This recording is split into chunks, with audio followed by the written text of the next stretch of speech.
Hey, Chad Tomaschefski, you tried on communications. TSI Today, back in the studio filming.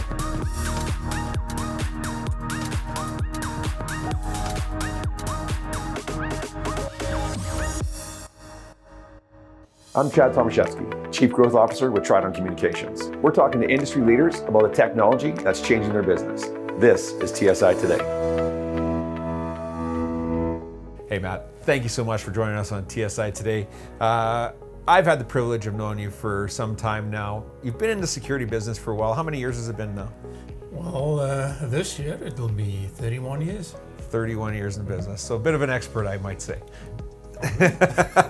Yeah, I think about this industry. I've been in it for 28, 29 years now, and how much it's evolved. From coaxial cameras, where I'm putting a BNC on the end, going to a VCR that was a time-lapse VCR that we had to change tapes every 8 hours on, to cameras that are running on PoE and recording to the cloud. And nobody really knows how the cloud works. So it's amazing how much this industry has really come along, and that's what I think keeps me so connected with it for so long. But Avigilon has done some things a number of years ago that really stood out for me. And two things. One, for me, number one was it's a Canadian company. How do you not support a great Canadian company? Mm-hmm. And two, the video analytics that Avigilon had were amazing. And I'm like, this is revolutionary. Certainly part of the whole evolution of security was video analytics. Can you talk to us a little bit about how important video analytics are inside the security business today? Yeah, so video analytics started a couple of years back, and people used the motion detection at first, where you would detect people or motion in the field of view of your camera. That had a whole bunch of false alarms. So that's why we evolved into video analytics with AI, so artificial intelligence. So with Avigilon, we can detect people and vehicles.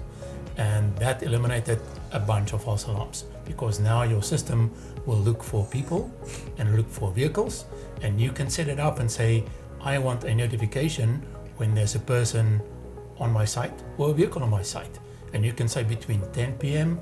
or 6 a.m., whichever you want. And from that, you will now get a notification, or you can set up an alert, like with a speaker, a recorded message to do the recorded message to the person on site, or you can have two-way conversation with them.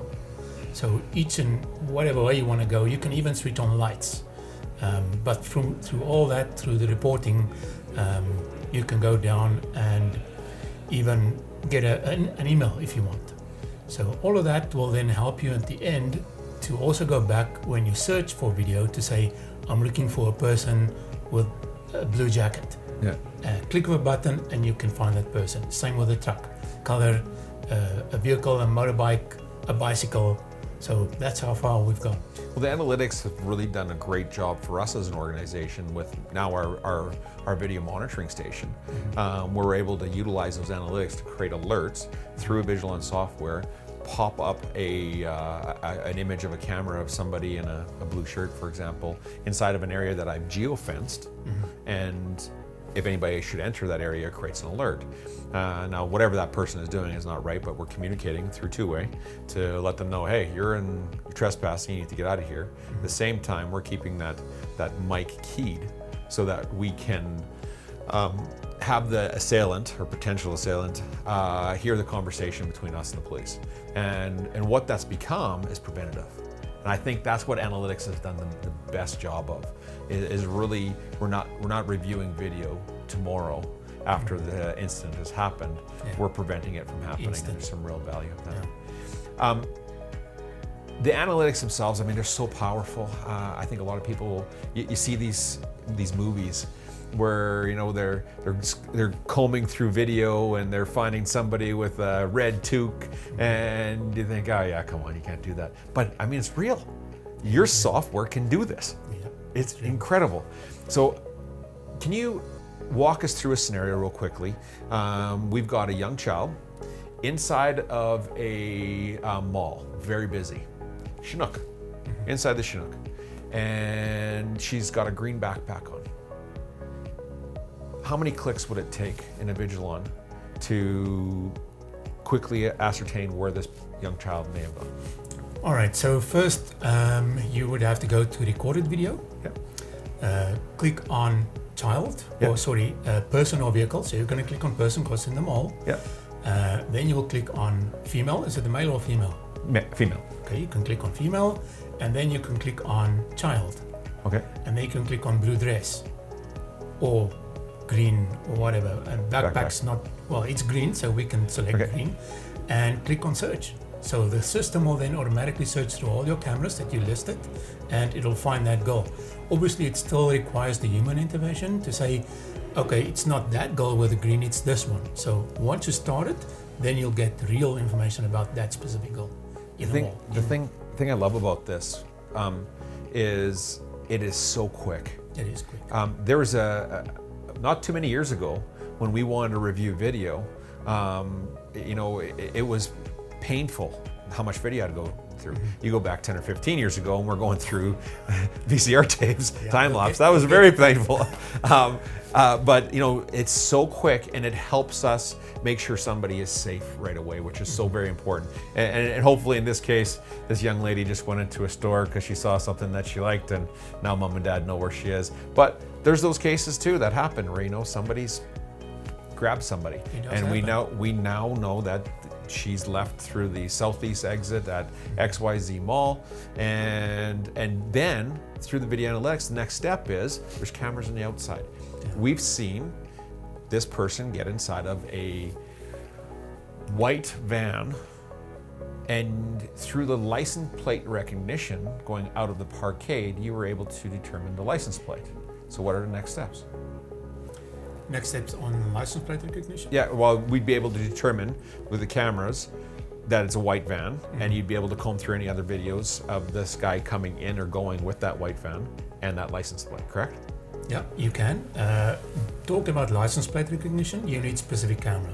Okay. So you can have your cameras around the building observing, so you can see the white van, and then your specific camera for license plates at the exit or the entrance would pick up the plate for that white specific van. Let's jump into that real quickly. Why would we need a specific camera for a license plate? Because everybody thinks you can just throw in a regular one up there. No. Just because of your cameras that you have on the building has a wide view. Yeah. So with that, you don't get enough pixels to get the plate. Yeah. That's why when people talk about license plate recognition, I always say dedicated camera. The other thing about the license plate cameras, they're a wide dynamic range camera that are considerably more resistant to having a light shined at it, and then it's got a switch between its aperture so that you can actually capture that license plate. Yeah, those license plate cameras are unique, and they work specifically for that. I have a video where you can see the difference between the adaptive IR on those cameras, where it would show the vehicle and the license plate totally white out because of the IR, and then the more you zoom in, you get into the adaptive IR and you can actually read the plate. Yeah. So that's how it. So another question for you on the video analytics side. We're working on a project right now with your gear on the BC coast. And what we're trying to do is determine when the difference between a two-legged human being and something with four legs walking into a geofenced area. And through your analytics, I'm able to determine that. Is that correct? Yeah. How in the world is it telling the difference between an animal and a human being? Is it just through the artificial intelligence that you've adapted into it? It is just through that, and we only pick up people and vehicles. So if you need to do something about picking up a bear, for instance, you would need a third-party integration into a Vigilon, and from that you can say, I'm looking for a bald eagle, I'm looking for a bear, or anything like that. But that's a totally different integration into a Vigilon. And of course, we can do that with our Safety Reimagined, which is of course part of the Motorola platform. And that's something. The last thing I want to talk to you about before we kind of cap off here. Motorola has quickly become, overnight almost seemingly, the largest manufacturer of cameras made in North America. That's correct? Correct. And that's really important. Why? Well, it's local. For starters, if you have a camera that's faulty, you would do the RMA and we would immediately ship them. So you can have a camera within 2 days. Yeah. So that makes it really easy. Everything is local. Perfect. Excellent. And is there any truth behind the fact that the easiest way to get into somebody's network to hack it is through a camera system or an NVR of sorts?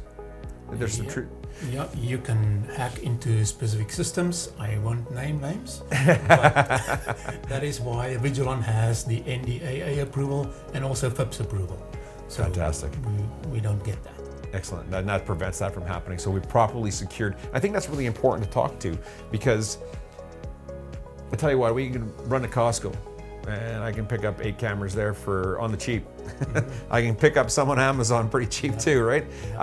But all of them create a potential threat that is as dire as, you know, something physically happening to somebody, where now it's more non-physical to your network, hacking that information, and it's really, really important that we've secured that end for our clients. So I love that. Before we head off to our roundtable, a couple questions I always like to ask my guests is how do we get more young people involved? You and I, 28, 29 years, 31 years in industry.